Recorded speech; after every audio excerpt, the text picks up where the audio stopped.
Yun, peace, magandang umaga, another day, another trip. So, matik, on the way tayo sa gym dahil alas 7 ng umaga ang bukas niyan. Hindi nga pala ako nagbuhat ngayon, gawa na nagbuhat ako kagabi. Kaya si Utol lang magsosolo ngayon. Yeah, sinilip-silip ko siya dito pero mukhang solo niya na naman yung compound lifts kasi konti lang naman yung exercise na ginagawa namin sa compound lifts Nasa 5 yata, tama ba? Dumbbell, planking, pull-ups, shoulder press, tapos ano pa ba yung isa?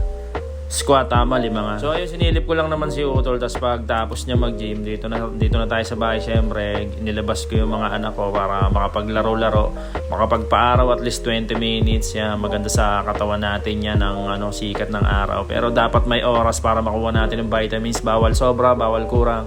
At yan, nakabili na rin tayo ng almusal nila. Fried chicken daw request ni Riben. At yan, si Boy Sopas din yan. Yun, at di ko akalain na Ropa pa yung mag-i-install ng aircon sa atin. So yan, tropang phase 1 niya sa may City Homes. At ayun na nga, meron na naman tayong natupad na pangarap. Bali, delay gratification ko talaga to. Sabi ko sa sarili ko pag nakalipat kami sa maluwag-luwag na bahay at malaki, hindi pwedeng hindi ako magkakaroon nito. Gusto ko talaga to, bis. Talagang pinaghandaan ko na magkaroon talaga niyan. Hindi naman po kasi ako maluhong tao kaya ibabawi ko na lang sa mga ganitong bagay. Kumbaga pag bumili na lang ako ng isang gamit gusto ko makikinabang rin yung pamilya ko. Lahat kami makikinabang. Kaya isa tayo sa nininiwala sa delayed gratification na yan. So kung hindi pa talaga ibibigay sa'yo yan, so mag-aantay ka ng tamang panahon, the right time and the right place. Kaya ngayon nakita ko na yung oportunidad na yun at meron naman tayong extra money. Talagang binili ko na kaagad yan kasi ayoko na maggastos sa ibang walang makabuluhang bagay, alam nyo yun. So yan na nga si Esme.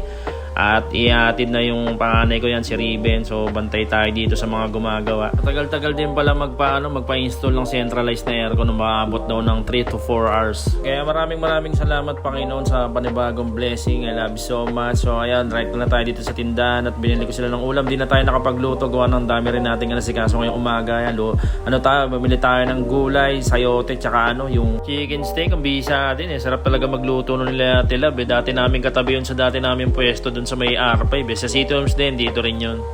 Maya yan, nagpe-prepare na si Just ng orders at may umorder ka agad, di pa nga tapos kumain. Wala nang patumpik-tumpik pa dahil fast deliver tayo, kahit wala nang kasabay, rekta na kaagad yan. Bigyan natin ng magandang serbisyo ang ating mga customer. At yan na nga mga piso, luto tayo ng Bicol Express. Ay talaga naman, siya to sa gustong-gusto na niluluto ko, na gusto ng asawa ko, gustong-gusto niya pag naggaganyan ako Bicol Express. At meron din tayong papatuyuin ko yan na adobong manok. So dadalhin natin yan sa overnight swimming nga pala mga piece. Kaya bumili na tayo ng 1 litrong Alfonso, tapos yung 2 litro sponsor ni Cedric tsaka ni Gina, si Jazz, si Paring Clip. So wag nyo nang alamin kung okasyon na yon, basta masaya tayo lahat. So kwentuhan malupit tayo susunod hanggang sa susunod na trip ulit mga piece. Trabahang malupit palagi, bawal tamad. Ayos, alright.